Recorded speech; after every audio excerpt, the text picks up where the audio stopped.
I would get up every day and my whole perspective and lens was, how can I pour into my husband and my children so that they have a really great day?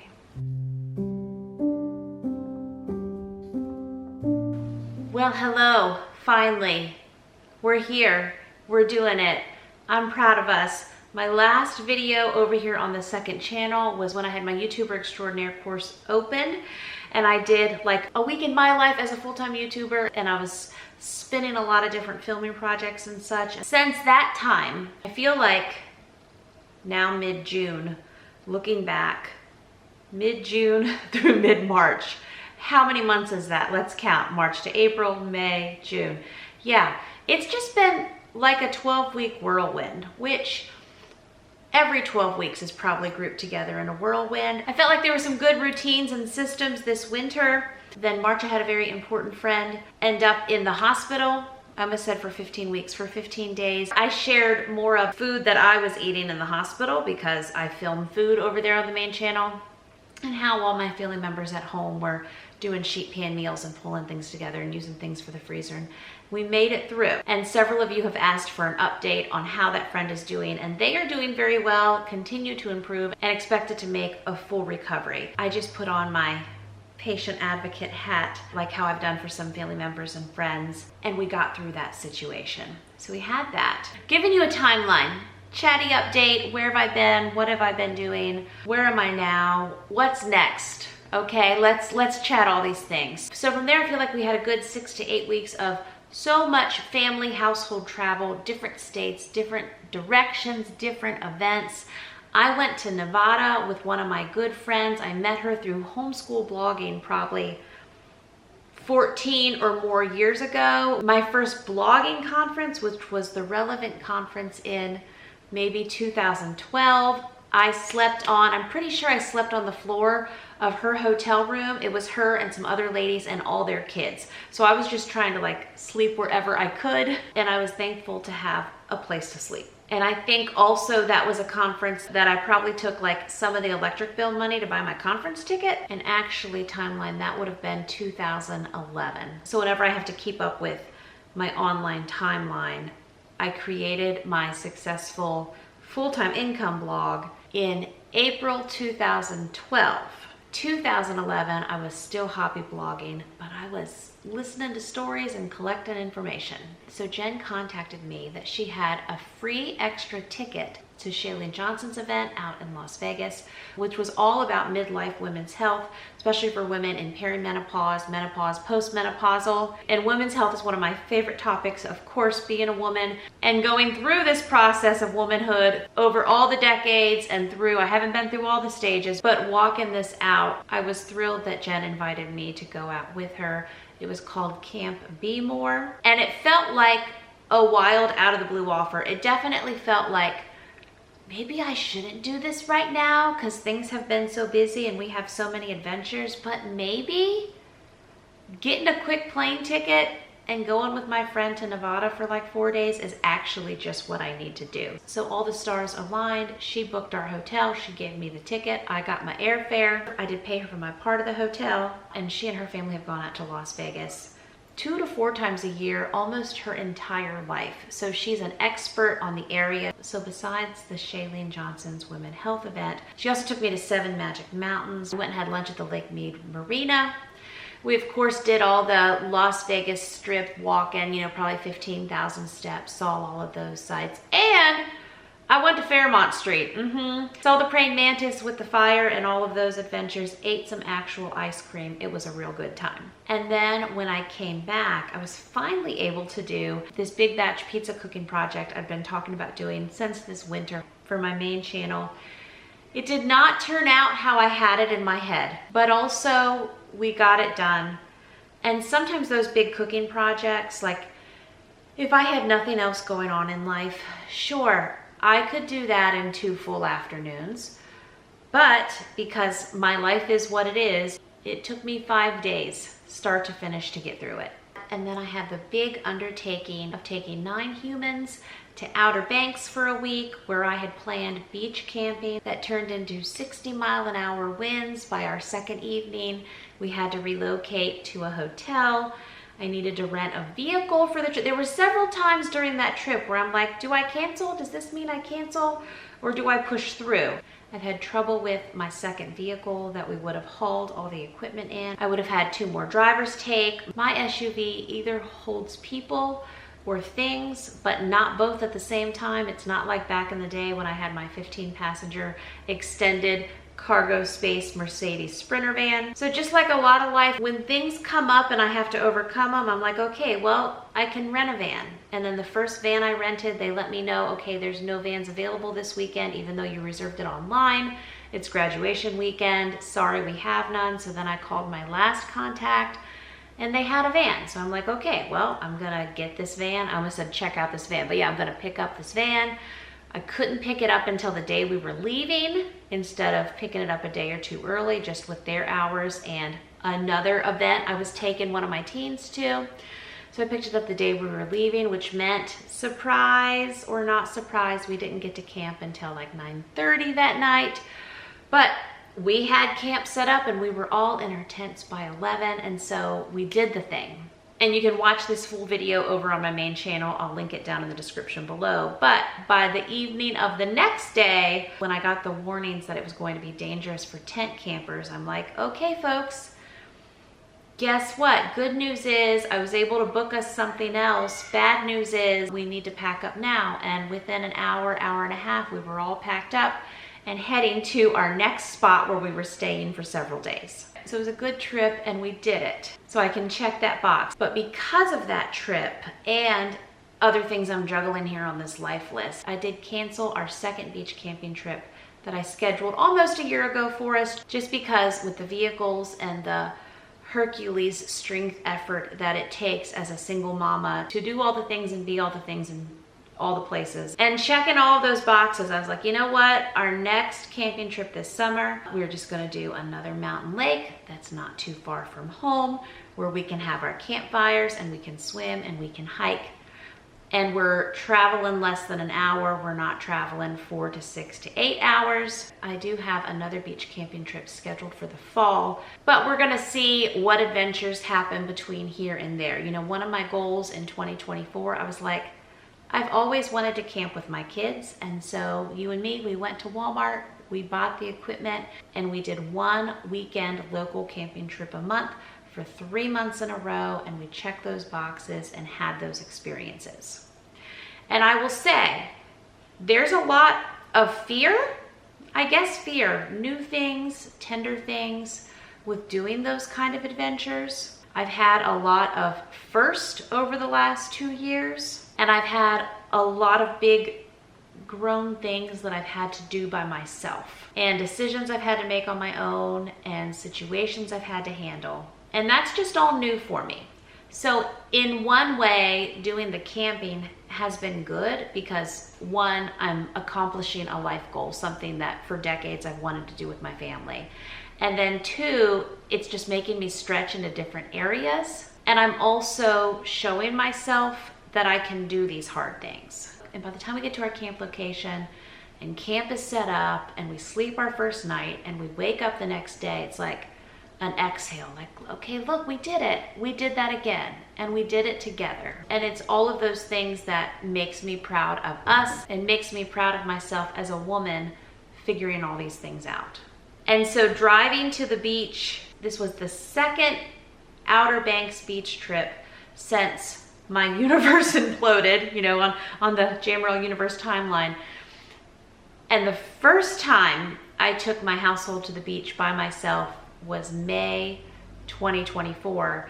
And I just pretty much, I feel like I just cried all the way down. We did it. I cried in the video. I can link that below too, but it was a very emotional trip for me. This trip, even though there were lumps and bumps, just like this channel, you know, getting going, just like all of life in general, it seems like, it still was a very empowering trip on a lot of levels for myself.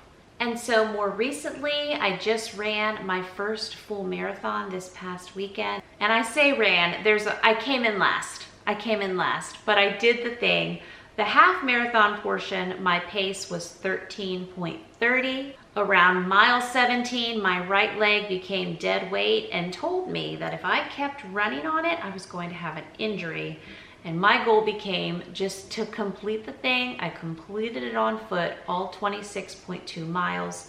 Dead last. Full story is over on my main channel. One of the comments I received recently was, I thought all your running and fitness and health stuff and women's health stuff and extra thoughts and everything was going to be on the second channel. Yes, ideally my main channel is all the food, all the big cooking projects, because I still feed a household of 10. There's still a lot of big food going on here.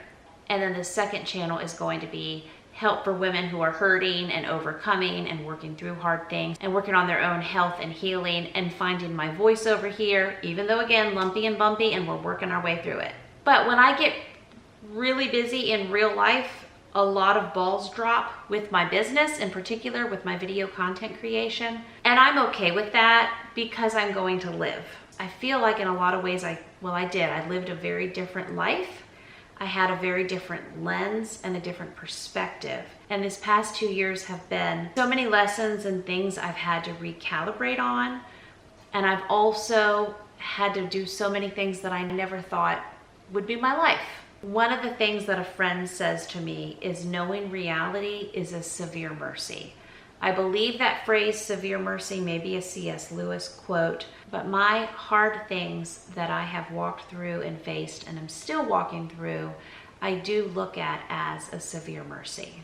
And so part of the ways that I used to work, and let me just say, I feel tender and I feel like I sound a little worn. Part of why I'm able to sit here and film this video today is because I'm having a recovery week from after doing the full marathon. The marathon was a really good experience for me and I plan to do more. And I have more races coming up. Many of them are shorter, but I have all kinds of endurance adventures in my future. But I am talking about tender things, and we can do tender things, right? We can handle those delicately. My work life, yeah, no, it's tender, okay.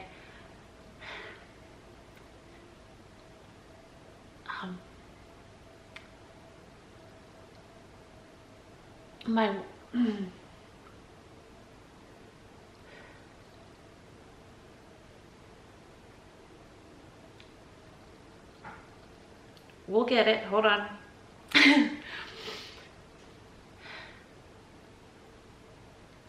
My work-life balance used to be, I would get up every day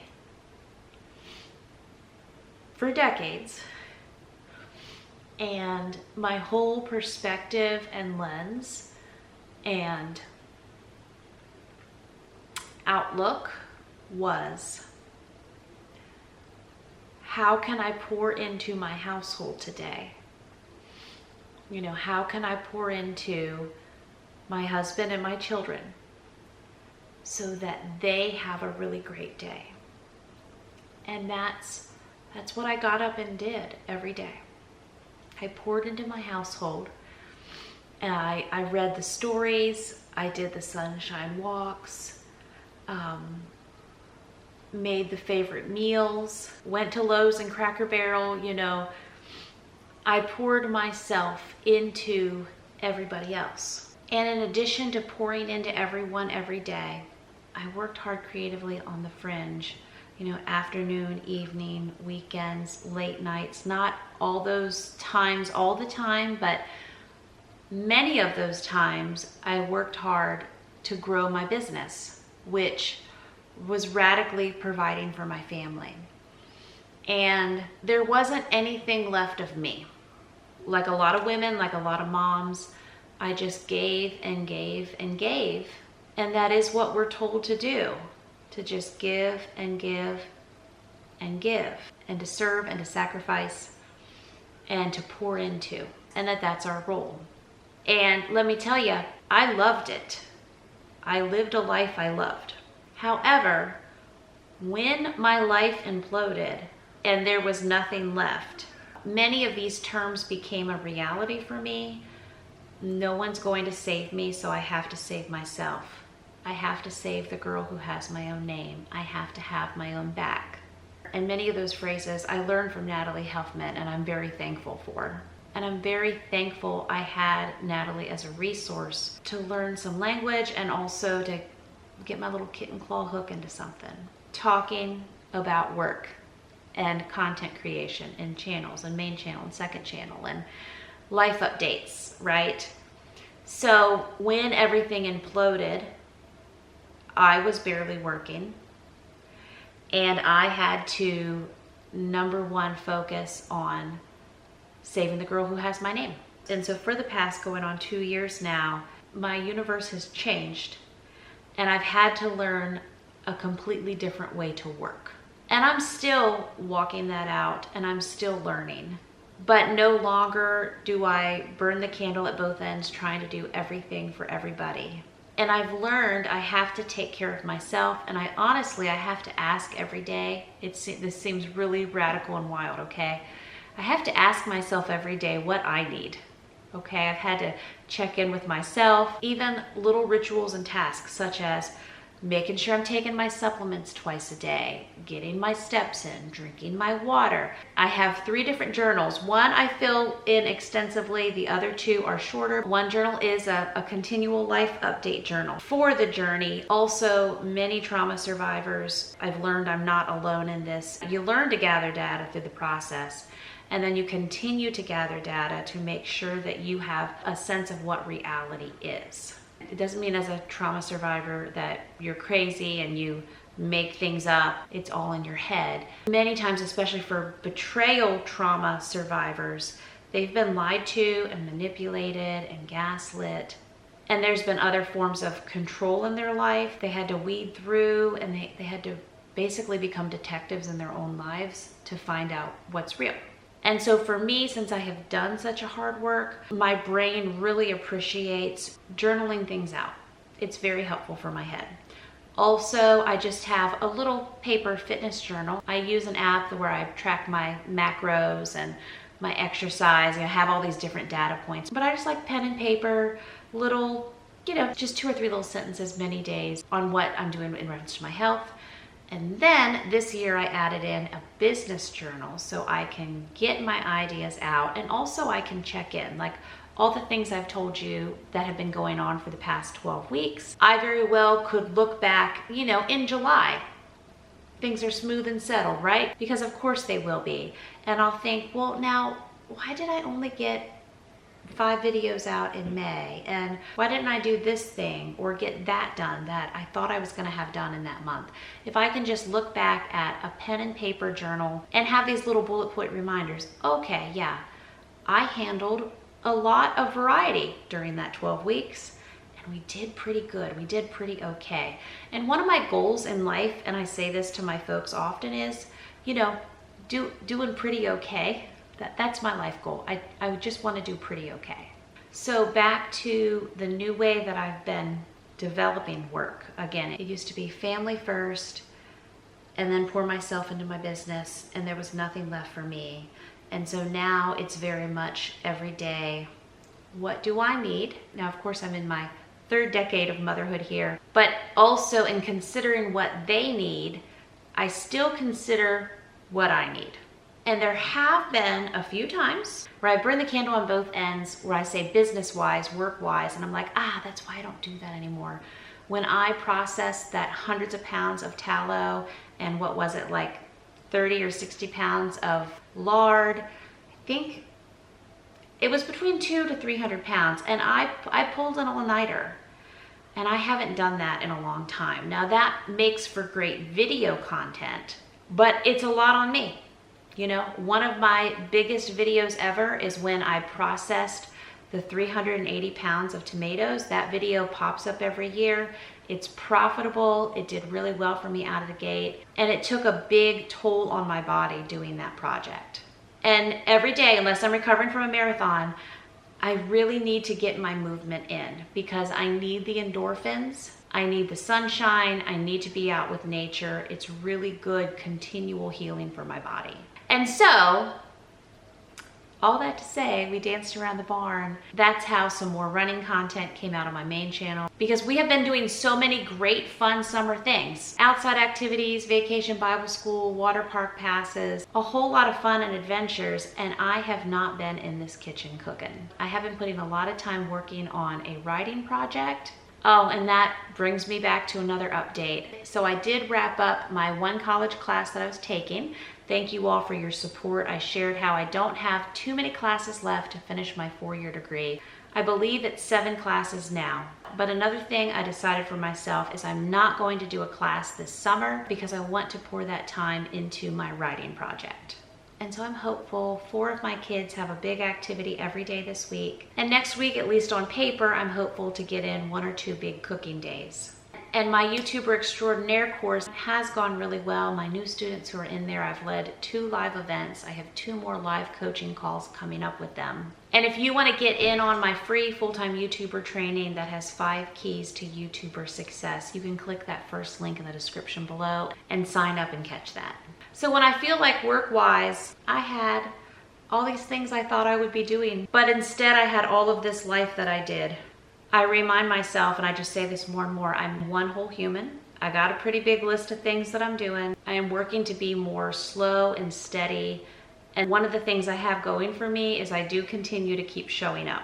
And another way I am showing up for myself and my body, which again, when I talk about my own health, I just use the phrase that I'm saving my children's mother, right? Which is always important. So one of the things I have learned from Shailene Johnson, and I'll link whatever I can. Her Instagram is probably the best place to get looped in with her. Shailene has shared part of her story is that she had osteopenia, and a year of wearing her weighted vest around her house and while walking helped her reverse that. So it's definitely something to look into and research with the high rate of women with osteoporosis and how as women we need to be aware of our skeletal health. So this is a 10-pound weighted vest that I ordered. I got a 20-pound weighted vest maybe 2 or 3 months ago from Walmart, and it put too much pressure on my neck and my back. I do have a neck injury. I do have to be aware of my neck and my shoulders. It doesn't bother me too much, but when I wore the 20-pound weighted vest, I definitely could feel it pretty quickly. So I'm sensitive to that. So at Shailene's Las Vegas event, she said, start with the lightest one that you can get. She suggested an 8 or 10 pound. This is a 10 pound. So one of the things that I like to do for myself is in the morning before the household gets going, I take my coffee and I just walk some laps outside. And I like to get, this will sound super silly, but it's okay, I haven't run into anything yet. Usually I take my glasses off because I'm always either wearing contacts or glasses. I'll take my glasses off, I'll have my vest on, I'll do some laps. It's also good for so many things for my body, for my eyes to absorb natural light without contacts and glasses on. That's the only time my eyes have that opportunity all day. So that's a nice little morning routine. Sometimes I'm listening to music. Sometimes it's just me and the birds. Many times I leave my phone in the house. Sometimes it's 15 minutes, sometimes it's 30 or 45 minutes. But that's just something that I can do for myself every day. And so reading wise for 2025, I'm nowhere near the amount of books that January 2025 Jamerrill thought we would have done by June 2025. And so I'm just reminding myself lately, I can at least listen, right? If I'm not in a physical book reading season, I could at least listen. So of course I have a slew of new ones I've downloaded, but currently I'm almost done with, I'm listening to, I'm a big Dr. Mindy Peltz fan. And so she has a book called The Fast Feast Cycle. So I'm listening through that. A lot of it goes to her principles of Fast Like a Girl and Eat Like a Girl, which I'm a big fan of both of those books. I've learned a lot. I want to do a full fasting and weight loss update video for you all because my weight loss stall that I was stuck in for a year of going from 150 to 153, I've broken through that. So I guess that's something else that's changed in the last 12 weeks. And I'm down to 144. And I say that because I think my body had done a lot, lost 65 pounds. And then my body was like, yeah, we're good. We're good right here. And so I also look at that as just another layer of healing that my body's releasing a little more weight right now, which is good. So anyway, I'm listening to the Fast Feast Cycle book. I also have about the same amount of time left with The Let Them Theory by Mel Robbins, which is good. And if you haven't seen it yet on this channel, I do have the 1 year anniversary of maintaining my weight loss, which, I mean, being stuck at the same weight for a year after a major weight loss, that's a huge win. I had that start to finish. I believe it took me from where I really started intentionally to April 2025. And then little did I know, after that video, I had been testing out a few tweaks, and I believe that my body has just liked those tweaks here lately. So again, I want to give that a whole video, but that's another life update. And maybe it's like that for some people. I did a lot of books this winter, physically reading and also listening to audiobooks. And I want to be more intentional. You know, I go through cycles, and I know I've mentioned this to you, about listening to music, listening to audiobooks, listening to podcasts, and also just having quiet, whatever my brain is craving. But lately it has been 90s music. Like, I've reconnected with the Counting Crows. I was like, oh yeah, I used to listen to that all the time. I have not been doing a lot of podcasts, but again, I have had days lately where I go back and forth between the Let Them Theory and the Fast Feast Cycle. And then me and my folks are listening yet again to the Little House on the Prairie series, and we are on the long winter. I've shared with you that's one of the parts of my mothering and nurturing that has changed. You know, for so long, I was, and I loved being the read aloud mom. I'd read aloud 2 to 4 hours every afternoon for decades. And with my life implosion, that has just changed. But somehow within that, intuitively, I just started to get a lot of our favorites on Audible, and we listen through those. So we listen through them together. We're still consuming great stories together. It's just the stories aren't coming out of my mouth, you know, so it's a little different. So I have been walking out learning freedom to adjust and adapt, and things don't have to look like how they do for everyone else, but things can still be pretty okay for how they look for us. So thanks for dealing with me while I get a little tender, teary. Again, I am recovering from the marathon, and I do think, I mean, I Googled, I asked my trainer lady too, I do think that big push of completing that endurance event, plus just regular life things that I hold and deal with, it's made for some tender days. But I do hope you enjoyed this video. Coming up, we're gonna do an updated weight loss video because I'm getting lots of comments and questions about continued weight loss. And I point people every day to my 1 year anniversary weight loss video. And so I hope that's helpful for you. If there's any other questions, anything else you want me to chat about over here, just let me know in the comments. And I am still working on my goal to get a video out over here every Friday. I definitely think I'm going to continue to have weeks where I miss it, but I am proud of us. Look at us, we're doing it. New video out this week, and I'm gonna work on some others to come out real soon. So I appreciate you, thanks for watching.